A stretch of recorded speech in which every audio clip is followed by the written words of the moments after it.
Welcome to While We Were Distracted, the podcast where we explore topics that often get overshadowed in the rush of daily life. Hey everybody, welcome back to the deep dive. Are you ready for this one? We are diving into some really fascinating stuff today. It's about a congressional hearing on UAPs, Yeah, unidentified anomalous phenomena, UFOs. exactly. But the government prefers UAPs now. That's right. So these things have officially landed on Capitol Hill. They have. And, this hearing is particularly interesting Yeah. because of who they brought in to speak. Like, we've got a retired rear admiral. We've got a guy who used to work for the Department of Defense and actually ran a UAP program. Wow. We've got a journalist who's broken some really big stories in the past. And we have a former NASA official Okay. who's actually part of their UAP study team. So these are serious people. Yeah, these are heavy hitters. These aren't, Yeah. just random people off the street. Right. This Yeah. isn't like, some fringe website or something like that. Right. These are people who you would think would know what they're talking about. Yeah. And what they said was pretty mind-blowing. Hmm. The biggest thing that I took away from this is that they basically confirmed that UAPs are real. Yes. And not just like, oh yeah, there are things in the sky that we can't identify. Right. They're talking about things that we just don't understand with the technology that we currently have. Yeah. Multiple witnesses said that UAPs are real, and they're talking about technology that just defies what we understand. Right. And one of the things that I thought was really interesting was the testimony from Rear Admiral Tim Gallaudet. Okay. He talked about an incident that happened during a naval exercise back in 2015, Okay. where there was an object that was interacting with the USS Theodore Roosevelt Carrier Strike Group. Oh, wow. Yeah. And they actually have this on video. They call this the Go Fast UAP. Oh, I've seen this video. Have you? Yeah. Yeah. So he was talking about that incident, and he revealed that there was an email Okay. that warned people about the incident. And it said that there were almost midair collisions. Oh, wow. And this email vanished the next day. From everyone's account. Yeah, from all the accounts, it just disappeared. So it sounds like somebody didn't want that information out there. That's what he seemed to think. Yeah. He even went so far as to say that there's probably UAP information that's hidden in these classified programs that even somebody with his level of authority doesn't have access to. Oh, wow. Yeah. That's kind of unsettling to think about, that even somebody at that high of a level Right. might not be in the loop. Yeah, and that kind of leads to this whole thing about secrecy and, Yeah. how much of this is the government just trying to, keep things under wraps. Yeah, that was a big theme during this hearing. Yeah. Absolutely, Yeah. the elephant in the room. Yeah, Lou Elizondo, who actually headed the Pentagon's UAP program, Okay. he just came right out and said UAPs are real. Advanced technologies that are not made by our government or any other government are monitoring sensitive military installations around the globe. So he's basically saying that we're being watched by something that we don't understand. Yeah, and that there's this multi-decade secretive arms race going on, funded by taxpayers, but totally hidden from Congress. Wow, that's a pretty big allegation to make. Yeah, and he even said that there's this disinformation campaign to discredit anybody who comes forward about UAPs. Oh, wow. And he even called out somebody by name, Really? the Pentagon public affairs officer, who he says used psychological operations tactics. What? To discredit people coming forward about UAPs? Yeah, when people would inquire about UAPs. Oh, my gosh. Yeah. That is wild. So, why would they do that? If there's nothing to hide, then what's the big deal? Yeah, what are they trying to hide? All right. This just makes it look like there's something that they're really trying to keep under wraps. Yeah, and this kind of leads us to the part of the hearing that I think everybody was waiting for, which is about these UAP crash retrieval programs. Right. And the possibility that they're actually reverse engineering this technology. Right. Congressman Burchett just came right out and asked Elizondo, has the government conducted secret UAP crash retrieval programs? And what did he say? Elizondo said yes. Oh, we're... Just flat out yes. Wow. And then Congresswoman Mace kept pressing him, and she was asking about government employees who had been injured by UAPs and whether or not they were getting compensation. Okay, so let me get this straight. Yeah. So the government's saying that there are no retrieved UAPs. Right. But they're paying people who've been injured by UAPs. Right. Doesn't that seem like a contradiction? It seems like it. Yeah. But Elizondo, he's under a non-disclosure agreement, so he couldn't go into specifics. Right. But he definitely left us with more questions than answers. Yeah, for sure. And then there's this journalist, Michael Schellenberger, Yes. who came out with this bombshell report about a program called Immaculate Constellation. Yes. Even Congresswoman Mace was like, I'm probably going to be put on a list for even saying the name of this program. Yeah. She was kind of jokey, but not really.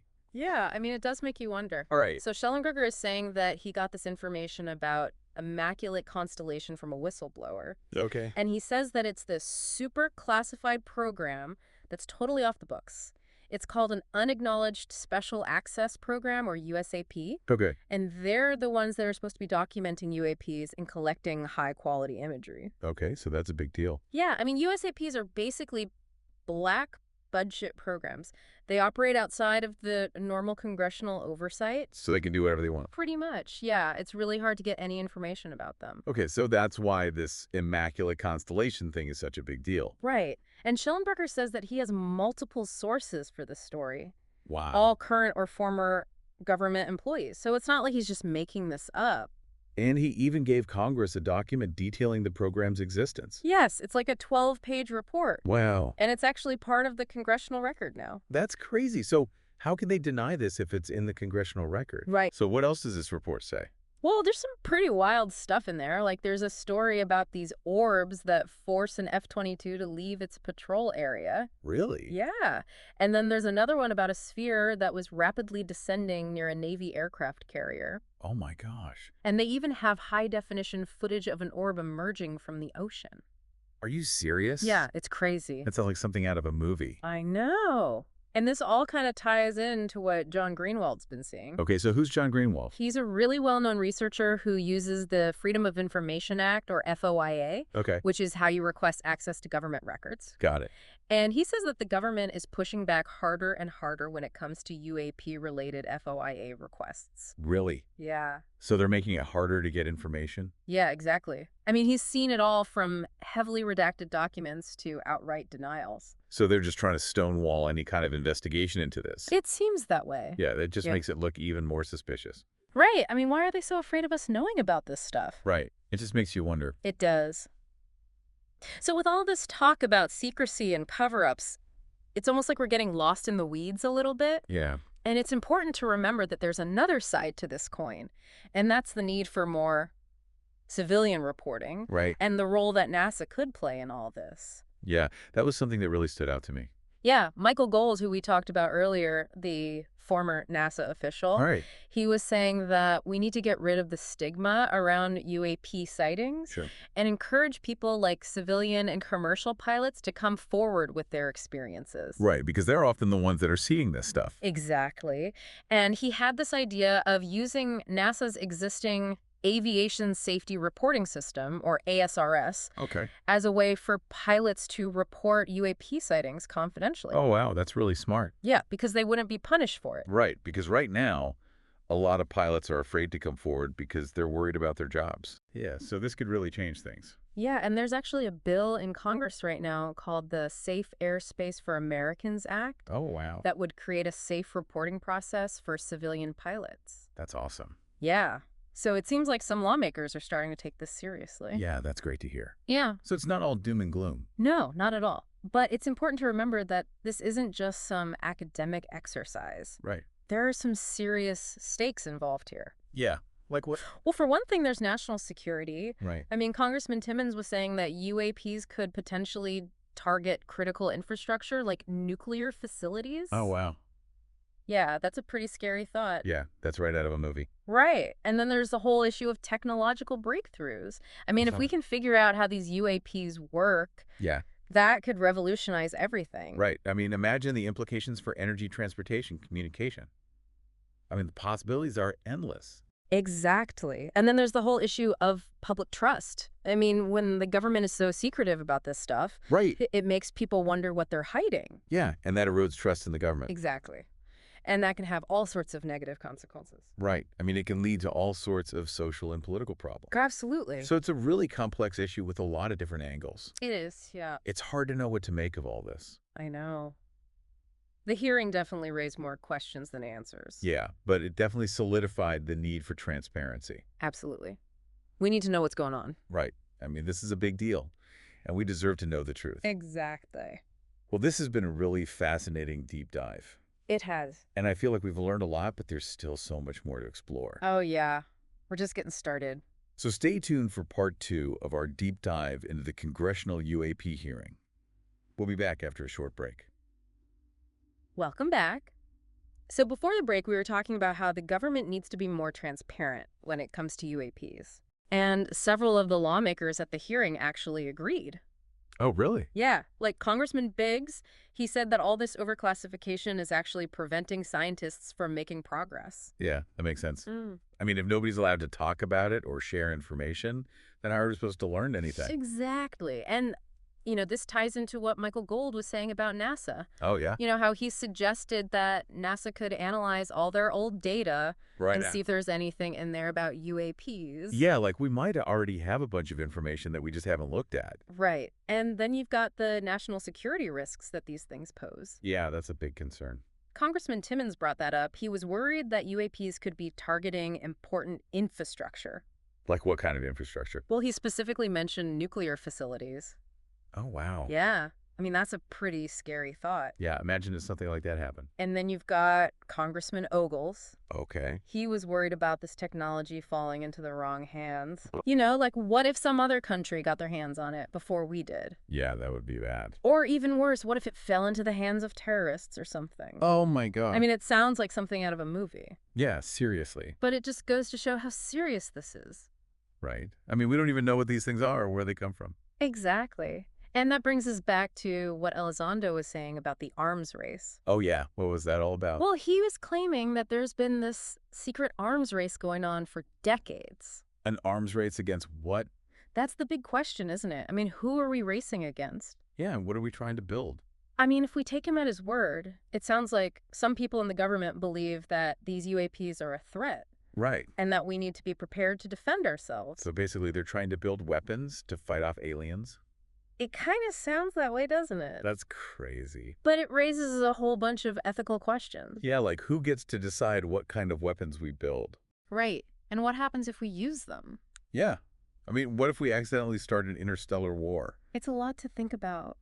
Yeah, definitely. And, this whole thing about secrecy and disinformation, Yeah. it makes you wonder if the real threat isn't the UAPs themselves. What do you mean? I mean, what if the real threat is the erosion of public trust? Oh, I see what you're saying. When the government keeps secrets from us, it makes us suspicious. Right. And it makes us less likely to believe them when they do tell us something. Yeah, that's true. And that can be really dangerous. Yeah, because then people start to believe conspiracy theories and stuff like that. Exactly. And that can lead to all sorts of problems. Yeah, like social unrest and political instability. Right. And it can make it really hard to address real problems. Yeah, that's a good point. Mm-hmm. So what can we do about it? Well, for starters, we need to demand transparency from our leaders. Right. We need to let them know that we're not okay with being kept in the dark. Yeah, we need to hold them accountable. Exactly. And we also need to be careful about what we believe. Right. I mean, there's a lot of misinformation out there about UAPs. Yeah, for sure. So we need to do our research and be critical thinkers. Yeah, and we shouldn't be afraid to ask questions. Exactly. I mean, that's what this whole deep dive is about. Right. It's about learning and exploring and trying to make sense of this complex issue. Yeah, exactly. Mm. So what do you think is the most important thing we've learned from this hearing? I think it's the fact that this is a real issue. Right. I mean, we've got people from all walks of life. Yeah. Military officials, intelligence experts, journalists, scientists, Right. all saying that UAPs are real. Yeah, and that we need to take them seriously? Exactly. This isn't just some fringe theory anymore. Yeah, it's gone mainstream. It has, Yeah. and that's a big deal. So where do we go from here? Well, I think that's what we're going to explore in the final part of our deep dive. Oh, okay. I'm intrigued. We're going to delve into some of the bigger questions. Like what? Like, what does this all mean for humanity? What does it say about our place in the universe? Yeah, that's a big one. It is, and I think it's a question that we all need to be thinking about. Okay, so we're back, and my mind is officially blown. I mean, we've talked about the government keeping secrets and the possibility of an alien arms race, Mm-hmm. but where do we even go from here? Well, I think this is where things start to get really interesting, because now we're not just talking about science and technology, we're talking about philosophy and maybe even spirituality. Okay, I'm listening. I mean, think about it. We're talking about the possibility of encountering non-human intelligence. Like, what does that mean for humanity? Yeah, that's a big one. I mean, it could completely change everything we thought we knew about ourselves and our place in the universe. Yeah, I mean, our entire civilization is built on the idea that we're alone in the universe. Exactly. So what happens if we find out that we're not? Yeah, I mean, does that mean that our religions are wrong?